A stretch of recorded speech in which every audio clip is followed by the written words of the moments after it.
Presiden kelima Republik Indonesia sekaligus Ketua Umum DPP PDI Perjuangan Megawati Soekarno Putri menyoroti pentingnya mengevaluasi kembali warisan Konferensi Asia Afrika dan menegaskan komitmennya terhadap perjuangan kemerdekaan penuh dan kedaulatan Palestina.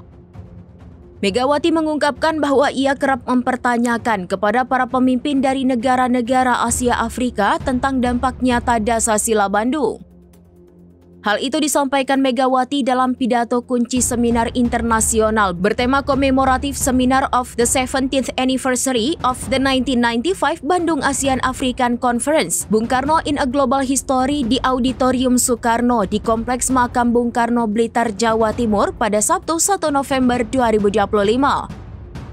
Pernyataan reflektif ini menurut Megawati menjadi pesan yang konsisten yang ia gaungkan dalam berbagai forum. Megawati secara khusus menekankan bahwa perjuangan untuk kemerdekaan Palestina tidak boleh dilupakan.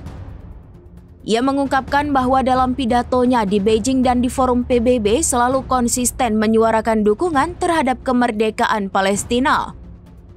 Pernyataan ini sekaligus menegaskan posisinya yang jelas dan tanpa kompromi dalam mendukung kedaulatan penuh bangsa Palestina, seraya menghubungkannya dengan warisan perjuangan Bung Karno.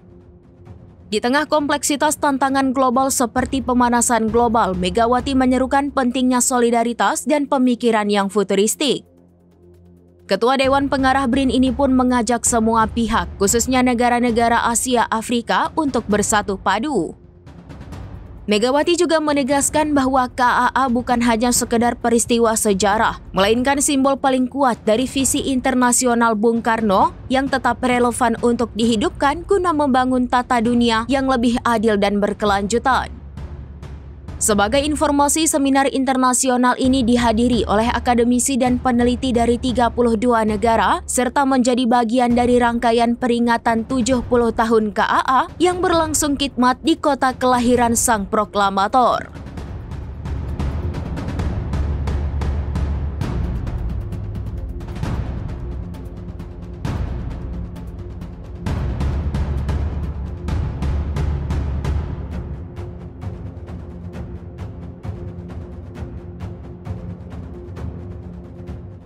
Download Tribun X sekarang, menghadirkan lokal menjadi Indonesia.